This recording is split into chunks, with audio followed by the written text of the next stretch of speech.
So, thank you, Eastern Shore, for organizing this. And I'm Tisha Rossi from the League of Women Voters of Connecticut. Laura Smits and I are the co-presidents this year. And I want to say good afternoon and say that is Women's History Month when we honor the generations of women who fought for the rights we exercise today, especially the right to vote. Those women's courage, persistence, and sacrifices shaped our democracy. It's fitting that the League sponsored this event for us now because now isn't an easy time for us. Right now, there is so much work for us to do to defend our hard fought for rights. So we are lucky to have Dr. Marino here to educate us about our history, women's history, which I hope will fuel our resolve to keep on fighting for justice for all. So thank you so much, Dr. Marino, for being with us today. Thank you guys so much for inviting me to speak. Is it okay for me to share my screen? Yes, Yeah. let me do a little intro just to tell Okay. people a little more about you if they don't know already. Dr. Kelly Marino is a historian of the 20th century America with a focus on women's history and the history of sexuality. She's a native of Connecticut, and she graduated with her PhD from Binghamton University. She teaches courses at Sacred Heart University on United States history, Western civilization, and women's studies. Her first book, Votes for Women, explores the connections between advances in women's higher education and the women's suffrage movement. Centrally, her project examines how college students and campuses become important new protest spaces for women's suffrage and women's rights during the progressive era. And I think she'll expand a little bit more about that today with us because she's got a second book in order she's working on, which we'll eagerly look forward to, which considers the legacies of the passage of the 19th Amendment for American education and women's continued activism on campuses during the interwave period. I didn't know that was what it was called, 1920s and 1930s, for issues such as gender equality in academia, women's civic literacy, and other causes like the Equal Rights Amendment. Dr. Marino's research focuses on the importance of young people, particularly young women, and educational activism to fueling social and political movements. She's especially interested, obviously, in issues of education, age, race, class, gender, and sexuality. So, Kelly, we're happy to let you get started. If everybody would mute themselves while she makes her presentation, and then we'll have a Q&A time afterwards. That would be great. Thank you guys so much for having me. And actually, the poster that's right behind Patricia's head is actually in my new book, which is kind of cool to kind of see it. I'm going to share my screen and then I will get started. I feel so fortunate, honestly, to be able to talk about this work with you guys. I really feel like it's exciting. And, I have dedicated this book sort of to the activists that sort of inspired a lot of the research, the League in particular. And so it's very meaningful to have the opportunity to speak a little bit about it today. So I'm going to see if I can get this to expand to a full screen. So I have this new book project, and my first book looked at how NASA, the National American Women's Suffrage Association, mobilized college students to support women's voting rights from about 1900 to 1920. And this book kind of tells the part two of the story. So it looks at what happened after 1920. Especially in regard to youth activism, like how did the League of Women Voters in particular is a huge piece of it, continue to try to get young people, especially young women, engaged in politics, which is super important even today to get the younger generation to vote, to be civically engaged, a super important issue. And it kind of explores that and it looks at sort of the legacy of the 19th Amendment for college students on college campuses, and sort of the implications for American education, which a lot of people don't consider. When they think about suffrage, they think about how it impacted partisan politics. And they don't realize that colleges had to change. American education had to change once women got the right to vote. There were female students that wanted to be in political science classes and economics classes due to the changes that were going on. They wanted greater representation in campus government. So there were a lot of shifts that were actually happening within education after 1920 as well. Today for my talk, I'm going to explore sort of in the 1920s and 30s, the work of the League, the National Women's Party, and also the National Association of Colored Women's Clubs to mobilize students to become more involved in American civic life during this time period in the first 2 decades after the suffrage amendment passes. I do have like a little background information, though I think it's probably stuff that everybody's very familiar with. Since the centennial, there have been many talks on the history of suffrage. But just as a recap, the 19th Amendment, it gets passed by Congress in 1919. It gets ratified in 1920, but as we all know, and we had many conversations about, it's not the end of the story. So there are some women who are able to vote, and then others who may remain disenfranchised due to their citizenship status or politics at the grassroots level. And so if I go to the next PowerPoint slide, it's just going to outline sort of the division and the different topics I'm going to mention today. Like we said, we're going to kind of divide things up between some time on the League of Women Voters, a look at the National Women's Party in the 20s and 30s, and then the National Association of Colored Women's Clubs to sort of have an inclusive sort of dynamic array of perspectives during this time period. I should mention this new book is called Daughters of Democracy, and I think it's called, the subtitles like the Post-Suffrage Women's Movement and American Campuses Between the Wars, and it is going to be published in 2027 by Cambridge University Press, so I'm very excited. And so in terms of the League of Women Voters, just to start things off, as you guys know, a nonpartisan activist grassroots organization with some primary goals: creating a more perfect democracy, educating women voters, rallying political participation. I have a couple quotes from Carrie Chapman Catt, who was president of NAWSA and really critical to kind of developing the plan for the League of Women Voters early on before there was a formal president chosen. I'm just moving the little menu bar so I can see the full quote around on my screen. So Carrie Chapman Catt has all these great quotes, and I have a lot of them in my new book about the League and how she sort of envisions it. She says, quote, the LWV would be a living memorial dedicated to the memory of our brave departed leaders, to the sacrifices that they made for our cause. The LWV hoped women could use their new freedom to make their nation safer for their children and their children's children. I really like the idea of the living memorial, and I write about that in my book. Some of the ways that these organizations memorialize the suffrage victory as time passes in 1920. So in terms of the origins of the League of Women Voters, a lot of people don't realize that it sort of began earlier than I think is popularly suspected, right? I think people think it starts in 1920, but the history of like the plan for the League goes back actually much earlier than that, till about 1909 at a NAWSA convention when Emma Smith DeVoe proposes a National League of Women Voters. She's a Western suffragist, and her idea was initially ignored. In a lot of the Western states, women had gotten enfranchised at the state and local level much earlier than 1920. So she was thinking about, well, what's next for our women in the West? And she had this idea that kind of became the basis for the League really early on, dating back to 1909.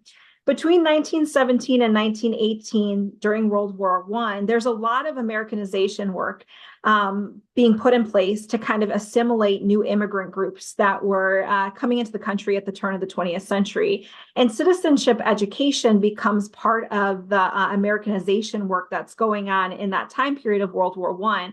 And it's something that suffragists really become deeply involved in. And by 1917, with the New York State suffrage victory, it seems like equal franchise for women is on the horizon. So it makes sense to start thinking about, well, it's not just about educating immigrants on citizenship. Now we really need to start educating women so they're prepared for voting, since voting seems like it's on the horizon by this point as well. So you see a shift in suffragist activism where they kind of shift to say, now we're not just campaigning to promote the movement anymore. We're really preparing women for the vote by 1917, 1918. I actually wrote a journal article that's in the Connecticut History Review on our state's role in actually shaping early civic education work that was conducted by later the League of Women Voters, laying the groundwork for that work. And I think that was published in like 2018. It was called Bandages, Ballots, and Books. And it looks at early civic education work in the state and how influential Connecticut was in shaping those conversations. By 1919, Carrie Chapman Catt starts to talk seriously about forming the League of Women Voters and getting a lot of support. And then in 1920, at the NASA convention in Chicago, you see the development formally of the League, about 6 months before the 19th Amendment is ratified. And so ultimately, what ends up happening is this organization chooses Maud Wood Park to be the first president.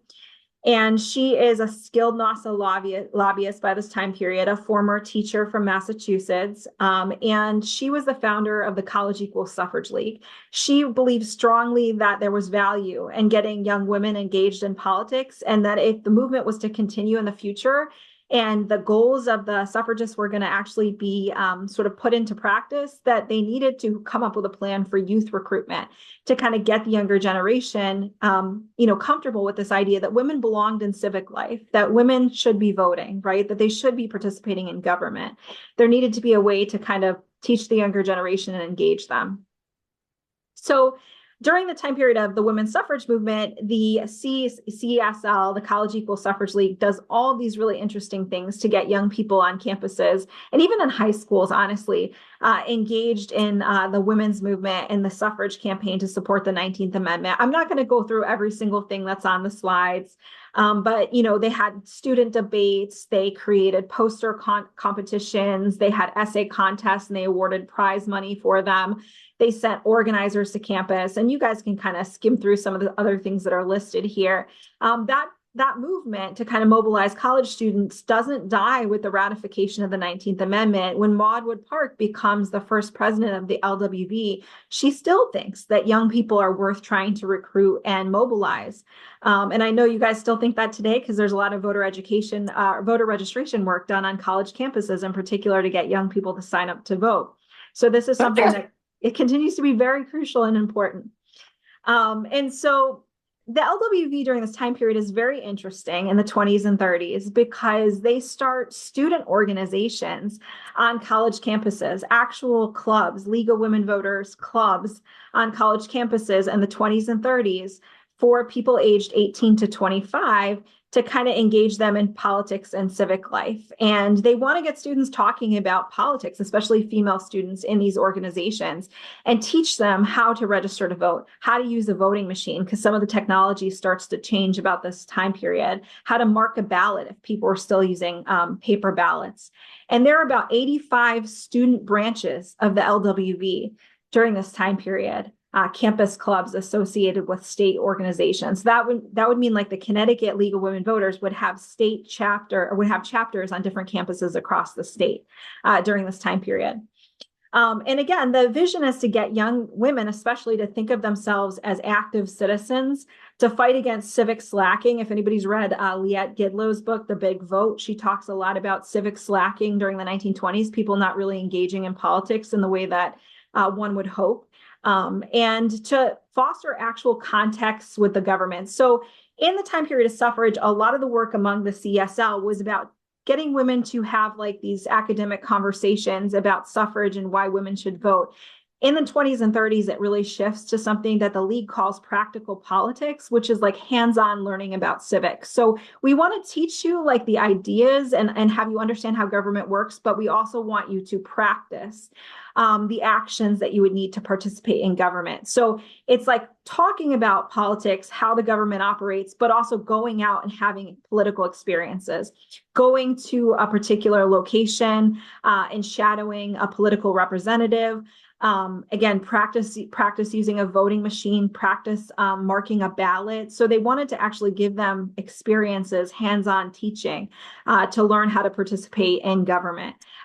They wanted you to learn the steps to register to vote very clearly beginning in this time period. So it moves from like more of a passive structure for teaching about politics to more of an active structure by the 1920s and 30s. So on campus, some of the things that the league did is they held citizenship courses, schools, and discussion forums. These were really popular during the 1920s and 30s, especially. And they really started out focused on domestic politics and teaching people about domestic politics, like within the US. Over time, there's a shift, and they start to talk about, we have to get women starting to think of themselves as citizens of the world and to think about politics globally. After 1920 and World War I comes to an end, Woodrow Wilson, the U.S. president, is really interested in the U.S.'s position in the global community. There's the League of Nations developed during the time period, and people are starting to think about the country's place again within the larger world. And today it's very contemporary in colleges for people to bring up this idea of being a citizen of the world. And a lot of people don't realize that that's not new rhetoric. It was very popular when I was in grad school to talk about being a citizen of the world. But that actually came from this earlier time period. People were talking about those same kinds of things in the 1920s. And the League was really encouraging women, again, to think of themselves as sort of like these citizens of the world at this moment when the US's position in the global community was really changing post-World War I. What was really interesting about a lot of these, they were really almost like conferences that they had on campuses, many throughout Connecticut, believe it or not. Connecticut College had so many of these that the League hosted. Is that they would offer, a lot of times they'd work with the college to offer certificates to people who completed the courses, college credit. So this benefited students, and then it also benefited people in the local community. So in 1920, suffrage passes, but there's a generation of individuals, and several generations actually really, of individuals that don't have political skills. They're enfranchised, they're women that don't know a lot about government, right? Especially older women that didn't go to college or maybe weren't engaged in politics early on. Now they have the vote and they are seeking knowledge so that they can participate. And the League's saying, we have these programs and you can come and earn a certificate and then you can put that on your resume. So if you want to work in politics as a career, you look more professional, right? You can show up and say, I have this credential. So they help to fulfill like a gap, right? In educating women who may not have gotten the education in school or colleges about government and politics by setting up these programs. So they're really, really critical and important. And one of the things that I think is also really important about the citizenship schools and the institutes that they create in the 20s and 30s on college campuses, a lot of times it's in spring break or during summer when the school is sort of on an off period and people could kind of opt into these programs, is that they start to bring the language of civic education into the context of the university, right? And into the context of American education. So when we think about, I don't know if people on here are in teacher education as a career, I'm not sure, but like it's so critical, right? That idea of citizenship education, civic education, it's so critical even today to, schools and the curriculum. And you can see that the League is playing a huge role in introducing that concept to the public and also to into educational spaces, even in the 1920s. So I think that's like a super, super important thing that they were doing, in addition to helping to this literacy in regard to politics that existed during the time period. These are just a couple examples of some of the citizenship education programs that were offered by the League. In 1923, again, there's so many, you could find hundreds, and even just within our own state, if you look across 2 decades. 1923, the Institute of Government and Politics at Columbia University, where participants studied popular democracy, lawmaking, and municipal reform. And then I picked an international focused one, the 1920s Foreign Affairs School at Harvard. This went on for so long, like 20 plus years, these foreign affairs schools that were hosted by the Massachusetts League of Women Voters and Radcliffe College that were on the Harvard University property year after year, like up through World War II. It went on for a long time.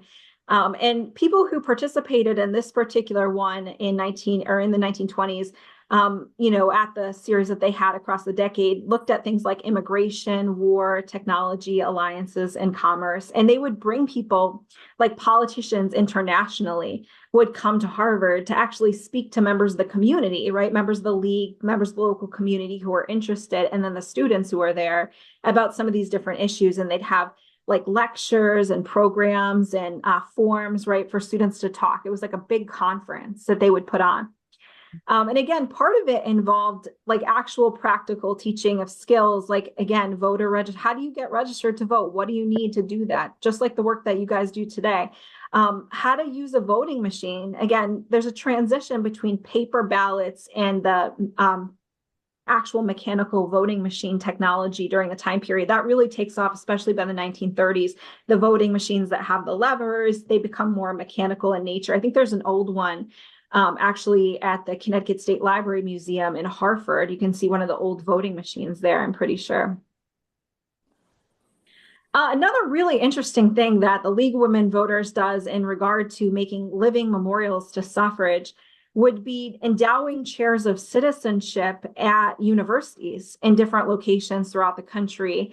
I just have two examples on here. I actually found a third in Pennsylvania in my research at a medical college for women, but the two that were most prominently advertised were there was a chair of citizenship endowed at Bryn Mawr College, and then another one at Barnard College during the 1920s. And the one at Barnard was particularly influential. Now, I will say, I think it was a gentleman at first that held the post on behalf of the league, but it still did very good work in regard to holding seminars, trying to get young people engaged in politics on the Barnard campus, which ended up being a lot of college women who were signing up for classes. These representatives would give public lectures. So they'd be sitting here like I'm sitting here talking to you guys, right, on behalf of the organization, kind of what the league did in creating the fellowship a couple years ago on suffrage, very similar concept during this earlier time period. And they were called Anna Howard Shaw Endowed Chairs of Citizenship. Other things that the League of Women Voters did, especially by the 1930s, included taking students on field trips and creating internship and volunteer opportunities for students. So the Massachusetts League of Women Voters had tours. They took students on these like field trips almost through judicial facilities, local courts, jails, reformatories. And the New York League of Women Voters had government in action field trips where they brought students to shadow legislators and state employees.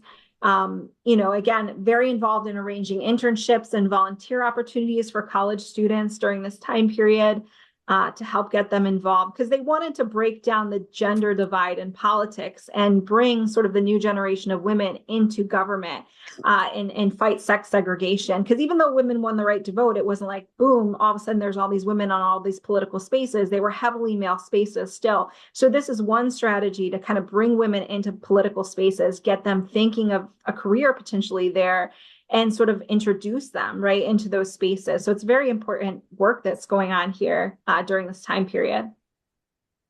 Some of the criticisms that the league got, like reasons younger women might not have joined during this time period of the 1920s and the 30s. Some people were critical of the concept of nonpartisanship. So they felt that women after suffrage was won should join political parties. Carrie Chapman Catt felt that the League of Women Voters should be a political party for women and that they were strong by being nonpartisan because then they could align with whoever was supporting the issues that they supported or the legislative change that they wanted. So Carrie Chapman Catt thought the strength was in the nonpartisanship, but some women felt strongly, I want to join the Democratic Party or the Republican Party, not a nonpartisan organization. Obviously, like racial segregation prevented some women from actually and being involved in this group. A lot of the branches were segregated in the 1920s and 30s in this early time period. The organization was slow to back the ERA. So the organization didn't support the Equal Rights Amendment till 1954. If you were a student that felt strongly about the ERA, you may have been a little deterred as a result of that. And that led to sort of a more conservative reputation. What my book does is it says, actually, the League of Women Voters is a women's rights organization during the time period. A lot of the things supported women's advancement in society. We need to reframe it that way. As part of the women's movement, it is an important women's organization. It's not just in the realm of politics, which I think is what the interpretation tends to go toward. It's in political sort of histories, but not in this larger history of like women's activism in the 20s and 30s. The National Women's Party is another group that I follow after 1920. And this organization, I'm going to probably like be a little more concise with some of this stuff, but ultimately it forms in 1916 in Washington, D.C. After 1920, for the NWP, activists really get behind the Equal Rights Amendment. And for this organization, their vision for contemporary womanhood, their gender ideal that they present to young people is they want young women to be lobbyists for the ERA, proponents of equal rights. Now, the League of Women Voters is like women should be active citizens. That's sort of our gender ideal. We want women to be involved in the political sphere. If you're promoting the ERA, you are promoting a sort of social and cultural and economic change in addition, right, to sort of political changes and women's role within society. And that was a little more controversial during the time period. I did extensive research on Lucy Burns, the NWP suffragist. And in 1920, she steps down and kind of splits with Alice Paul. And she says, it's time for young women to take over. She says, the kind of change that you guys want requires a level of social and cultural revolution that I don't know if it's going to be possible that that's going to happen in my lifetime. So she kind of goes back to Brooklyn and lives more of a kind of domestic life, helping to take care of an orphaned sister's baby, and lives kind of to support like her sister and things like that. It's a very interesting story. But Alice Paul and some of her friends, right, former friends and colleagues from the National Women's Party, get behind the ERA during the time period. And I think I already kind of, this is a little bit of a timeline of the development of the National Women's Party. I'm probably going to skip over this slide just because I already said sort of 1916 as the official founding. 1921, they shift their newspaper from the Suffragette to the publication Equal Rights. And 1923, the ERA is first drafted by Alice Paul and others. It's introduced for the first time to Congress. It's called the Lucretia Mott Amendment, and then later renamed the Alice Paul Amendment. And again, ultimately, it's kind of pushing for a larger social, cultural, and economic change in addition to political change for women. And some people were really against the ERA. So Maudwood Park, for example, who was very influential early on in the League of Women Voters, did not support the Equal Rights Amendment because she believed that women fought so hard to get certain workplace protections and protections legislation passed to protect mothers in particular, that she did not want those special protections for women to be dismantled. A lot of labor activists felt the same way. So they felt there were some people who fundamentally argued that men and women are different, and for women to be able to participate equally in society, they needed special protections. And she didn't want to see any of those. And some people did not want to see any of those special protections taken away because they felt they leveled the playing field for women in public life. Other people said, no, it's, we want full equality. We want to be treated just like men. Women and men are the same, and they had a more radical vision. And that would be people who supported the ERA during this time period. The ERA gets introduced to every session of Congress. In 1972, it passes Congress and it goes to the states for ratification, but there's a 7-year deadline on the ratification process. Most amendments are never given any deadlines. And so it's a very controversial circumstance that this deadline was put on the amendment. And it was a couple states short, I think maybe 6, I want to say, short from actually passing during the time period. So the suffrage amendment, only passed by a very short margin, but this one, is similar. It comes up to the end, the deadline, and it just doesn't make it over by just a couple votes, the line to actually become law. Now, as you guys know, it's sort of come up in news over the last 15 years, and some states have said, yeah, we'd endorse the ERA, but when, Biden and Obama were president, they didn't do anything to get rid of this deadline that they would have had to say was basically, we're going to kind of extinguish that exists. And we're going to count these states now that have said, oh, we support the ERA in recent years to kind of meet the quota. And that's what they would have had to do to really kind of push this amendment forward, and it never really happened due to COVID and other political distractions that were going on. But people are still promoting this, and it's still something that comes up every now and then. I think with the COVID-19, really, that crisis kind of pushed everybody sort of in different directions that I think there was a moment of possibility that kind of got lost on the ERA during COVID. But ultimately, you can kind of see on here that I think probably the most important person listed in regard to youth activism on here would be Mabel Vernon. Her picture is on the slide. She was a friend of Alice Paul's from Swarthmore, and in the West, she got heavily involved in recruiting college students to the National Women's Party.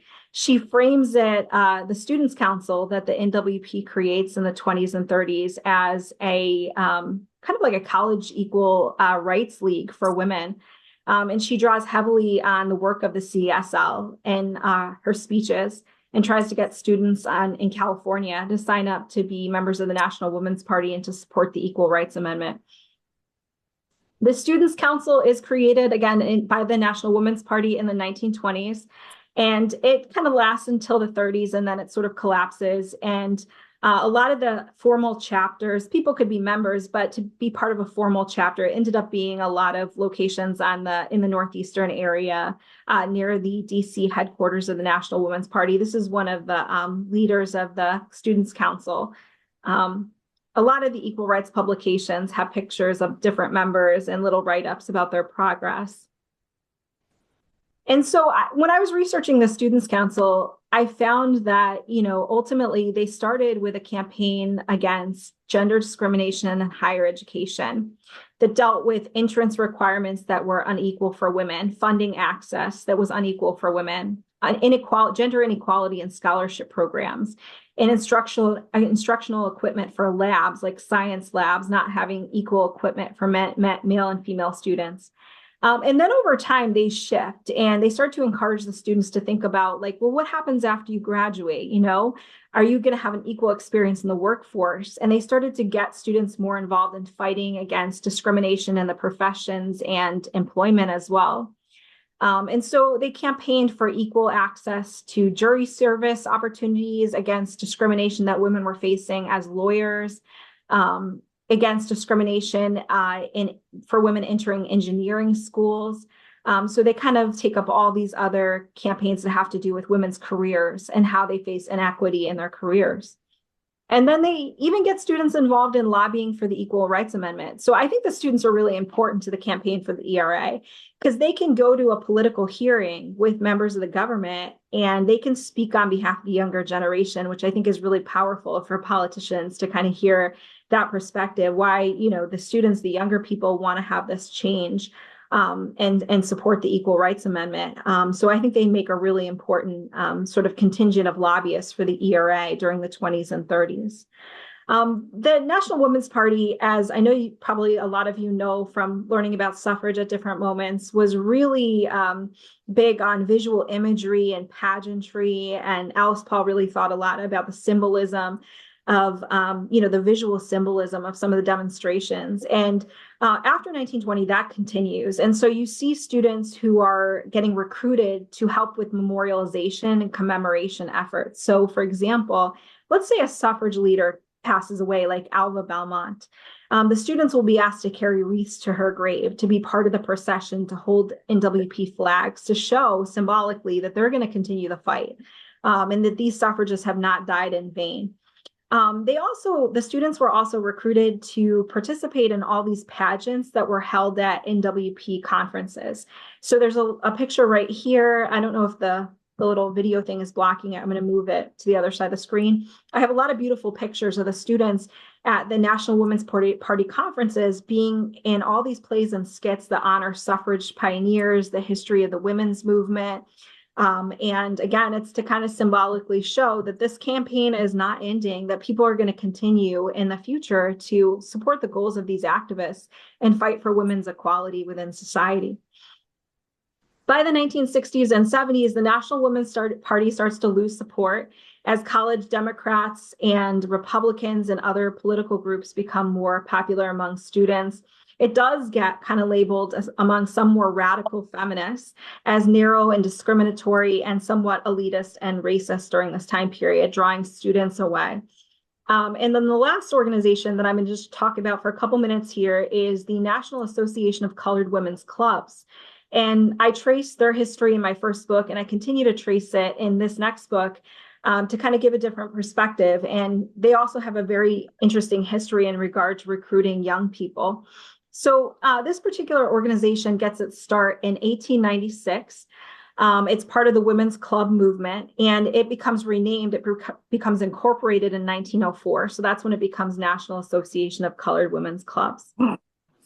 The motto is lifting as we climb. And so this is just a quote from the organization: to demonstrate to an ignorant and suspicious world that our aims are identical with those of all good and inspiring women, to promote rights and uplift to improve the status of African Americans. And part of this organization's work is to, in response to negative commentary about the character and morals of Black women during the time period.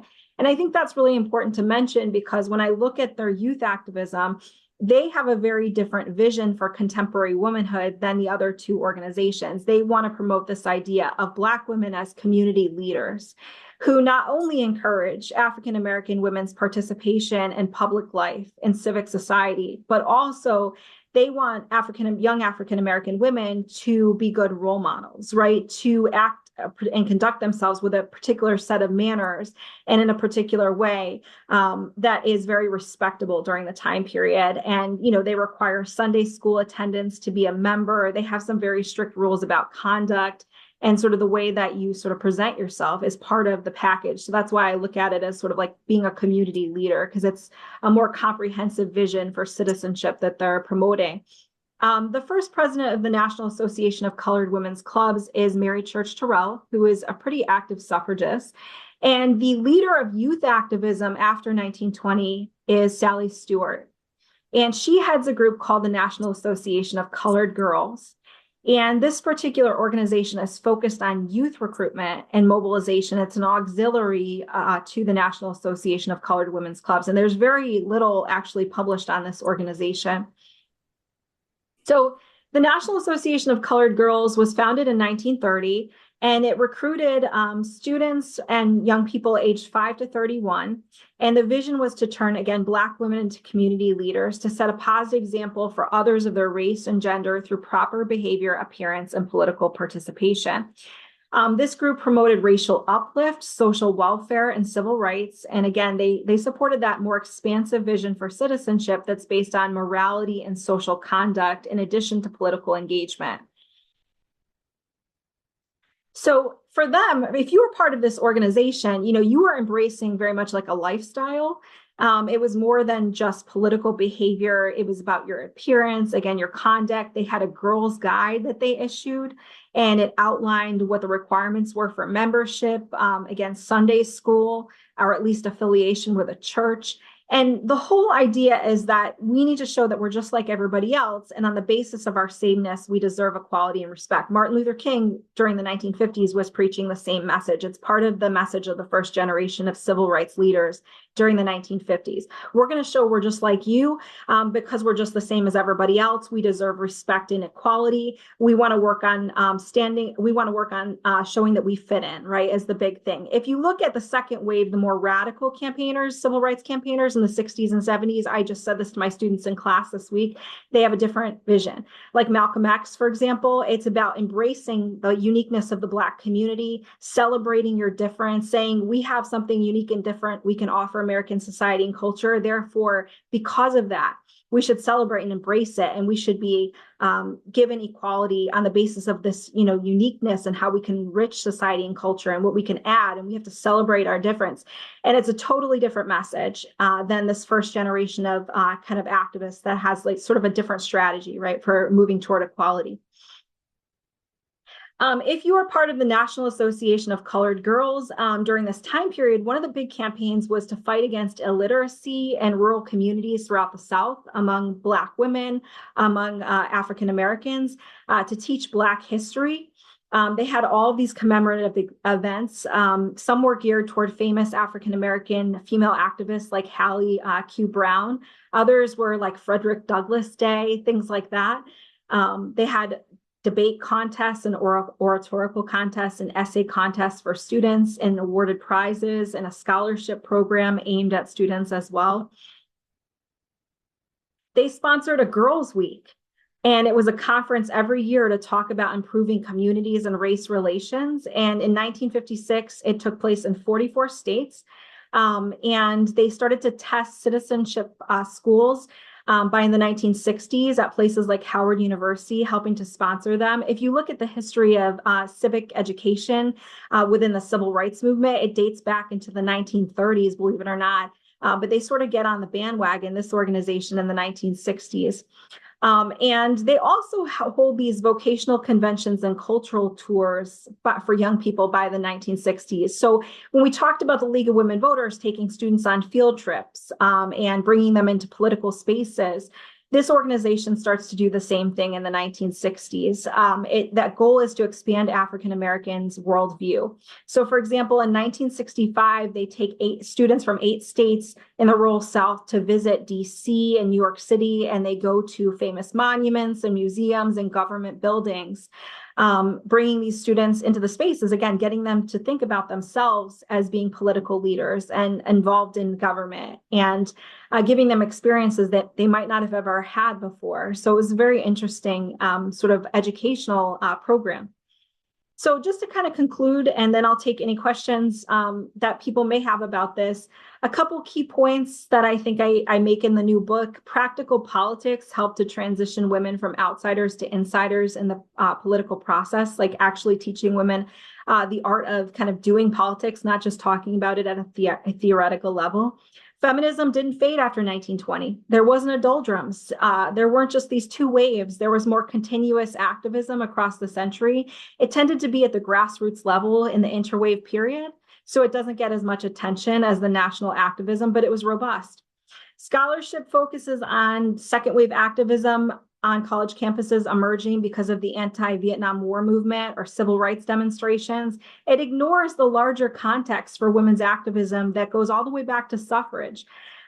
Usually, if we talk about the history of youth protests for women's rights, again, at colleges, it's explained as a result or growing out of the Vietnam War protests, the civil rights movement, again, missing that larger story that women on campuses have always been involved in the movement. When younger women followed older women into politics, they stayed there. There wasn't a graying of feminism after 1920. But some of the things that I did point out in my book, after 1920, there was a lot of fragmentation that prevented the same strong feminist front as during the suffrage campaign. One of the most important arguments that I think I make in the book is that it wasn't just that these women's groups after 1920 had different arguments, goals, and tactics. It's that they promoted different gender ideals. So they told especially young women, this is the ideal for you. You should be an active citizen, or you should be a ERA lobbyist or a proponent of equal rights, or you should be a community leader. And there was no consensus on the vision for contemporary womanhood or the gender ideal that they were promoting. And I think that really caused a lot of division. And then I would say, like, ultimately, the women's suffrage movement was not a failure. I think it had a lot of underappreciated social and cultural effects. And so there's scholarship that says, 1920, women didn't vote as expected. So a lot of people were disenfranchised still. And ultimately, if you look at the statistics, a lot of women didn't even register to vote. And so they look at the negatives. But there's also a lot of positives, right, that happen after 1920. Ellen Du Bois, one of the most famous scholars on suffrage, has talked about some of the social benefits and changes that happened after 1920. People started to really think about women's roles in society in new ways. And there were advances that actually occurred outside of politics. I look at those advances for higher education. And again, some of the stuff I mentioned earlier, like women enrolling in more political science classes, choosing economics majors, fighting for greater equity within the realm of the campus, promoting civic education and being leaders, right? And some of that rhetoric, those things were really important outcomes that didn't necessarily relate to traditional partisan politics. And so I think that's the end of my presentation. I'll go back to the first slide just to kind of close it there. And then if anybody has questions. Feel free to either raise your hand or just join in if you have a question. I think we're not such a large group that we can't just sort of speak freely. This is Lisa. If it's okay if I go ahead. Wow, Kelly, fantastic presentation. It does make me think about where we are today, right? We might be on a little bit of a slippery slope. My question is, I have found from young women, they say they're not feminists. And they say they're not feminists because, well, I can already do this. I can already do that. And we've seen some of the things like Roe v. Wade, certain rights being taken away and certain movements being made to be, the trad wife. How should we respond to those women, the young women who say, well, I'm not a feminist? I think that, yeah, we had a lot of events and stuff on campus at SHU that have talked about like some of those issues over the last 2 years. And there has been a lot of interesting conversations, I think, even on social media about women's roles in society and sort of return of some conservative values. I mean, I think the term feminist is kind of interesting because I think students think about stereotypes when they think about the word feminist, stereotypes that are associated with it, and they don't maybe necessarily think that, you don't need to be sort of a radical to be a feminist. You could be just sort of supporting, right, women's equal access to certain careers, equal access to education, equality within, like pay equity and things like that. And I think people tend to interpret it as a loaded term, and it gets interpreted in sort of like the most radical ways. And so I think it's important to kind of educate people still, on the history of the movement and sort of the milestones and the challenges that people have faced in the past, and sort of educate about what the term means. I think men can be feminists too, and people forget that, and that's really important. So I think a lot of it is educating about the rhetoric, challenging stereotypes and all or nothing, black and white sort of interpretations of some of this stuff too. Great, thank you. Any other? Patricia, do you? Oh, Yeah, go ahead. I was gonna bring up some of the things that Lisa brought up. Because it does feel like we have a little bit of and I was gonna bring up trad wives, so it's very interesting that her mind went to the same place in a way that mine does.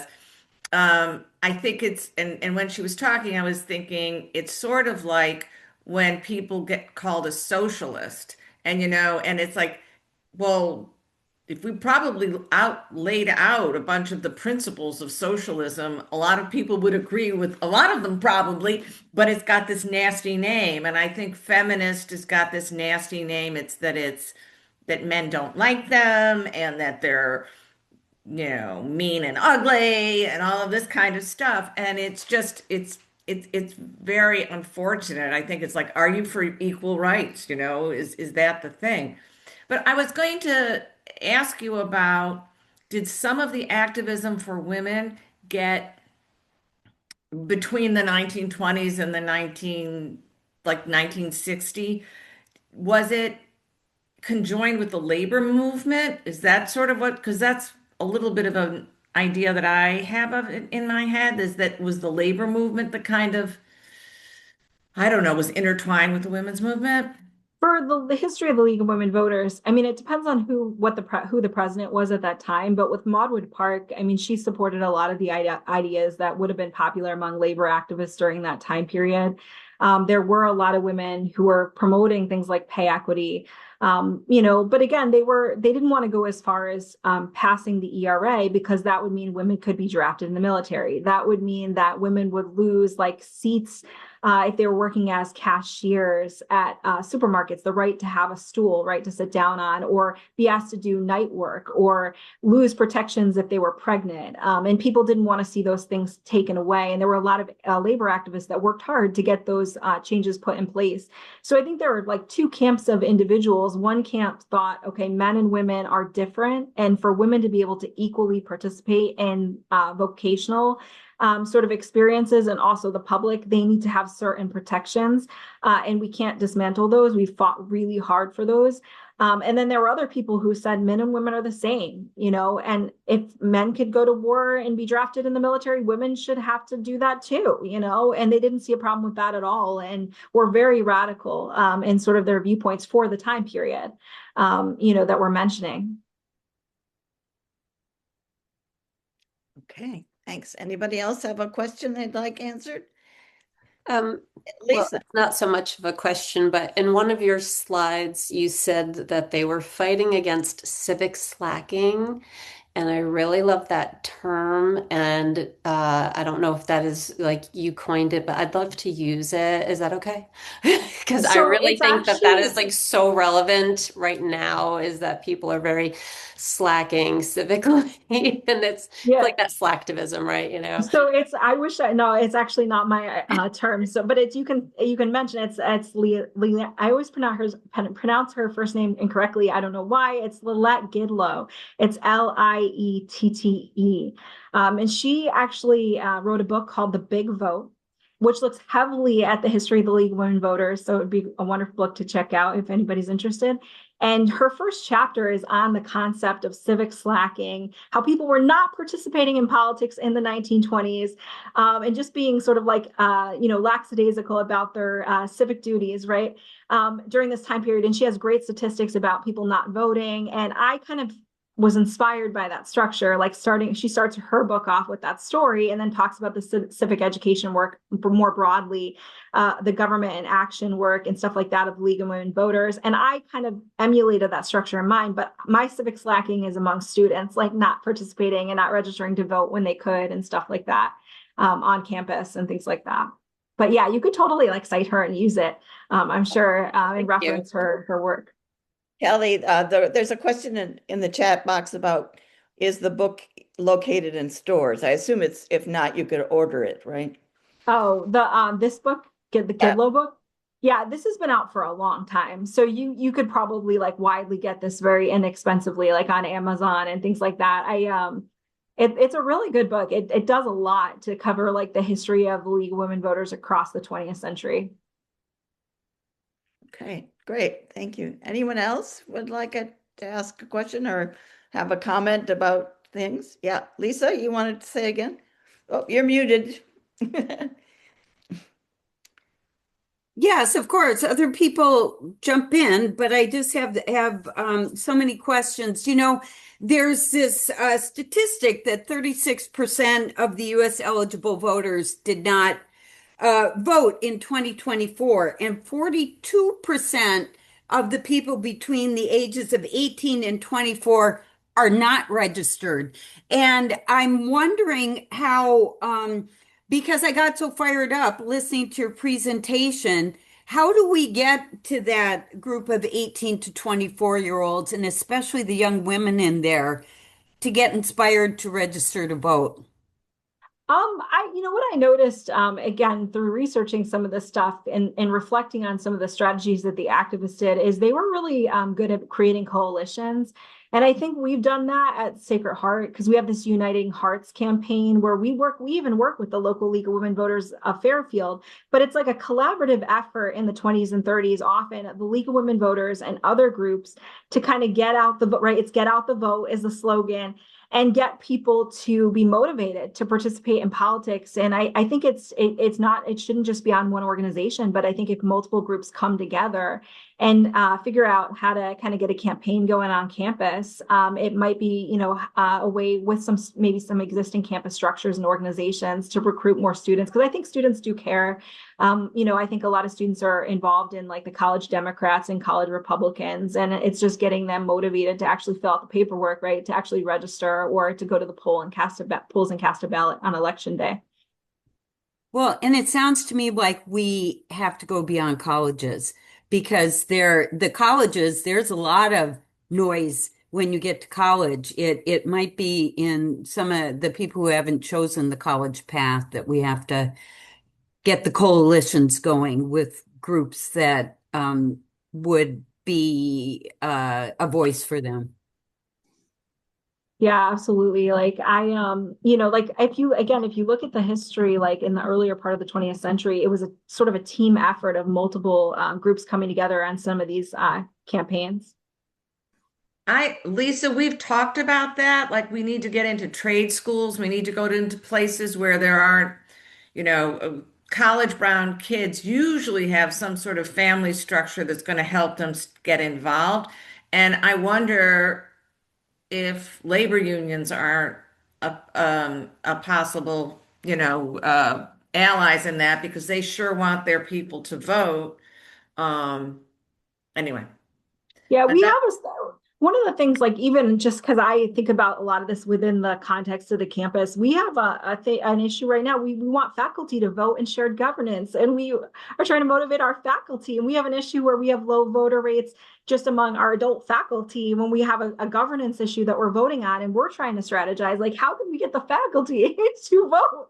You know what I mean, on some of these really important proposals that kind of affect them. And one of the things that I would argue is one of the things that is the reason, right, that there's not a lot as much participation is it's so hard to vote on like line to go on a blackboard. It's the steps are so confusing. I'll get on there and stare at the page and be like, where's the ballot? So some of it's like accessibility, which has come up in the news in general a lot in regard to voting, making it accessible. And there's been a lot of work to do that, I think, in recent years. Okay. Any other comments or thoughts that you'd like to share? No, everyone's just thinking. Well, Kelly, I'm sure she would be happy to, if you have any questions or other further thoughts later on. Yep, thank you. We wanted to thank you so much, Kelly, for your presentation. And we are recording this, so hopefully maybe we'll get it up on the YouTube channels or something so that other people who didn't get a chance to see it would be able to see it. Because I do think it's very thought-provoking and gets us thinking about these topics like what Lisa and Tisha brought up, which is, what's actually happening today and, what we can learn and think about from what happened in the past. So, And just a quick question: how do we access her book when it comes out in 27? well, So yeah, next year I'm so excited. So it should be, I'm eagerly awaiting the official publication date. It should be soon. I should get it. And then it will be on the Cambridge University Press website and then everywhere else too, just like normal things like Barnes and Noble and those things too. Excellent. Thank you. Yeah. And Kelly, if you let us know, we can let leaguers know, as it gets closer to the time. I know it's about a year away, but I'm sure people would be interested in reading it when it comes out. So, any other last words from anyone? Well, Tisha, did you want to say anything? I just want to say thank you, and I think your message is inspiring to us because part of it is that we have to keep up the fight. That things waxed and waned a little bit, or anyway, it seems that way, and it's really up to us to make sure that I guess the right verb would be wax. We want them to wax again. We want things to get active really again. And I kind of think we can be inspired by the forces that are organized against us right now. We can be inspired that no, we really have to fight because people will take our rights away if we don't fight.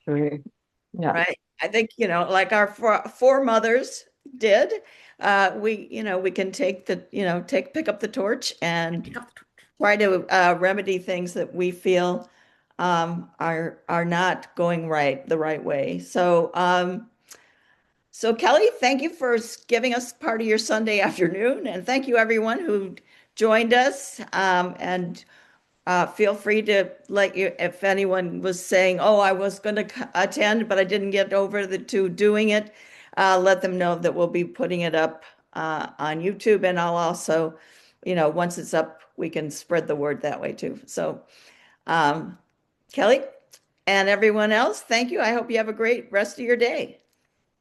Thank you guys so much. Have a good night. Thank you. Bye-bye. Bye.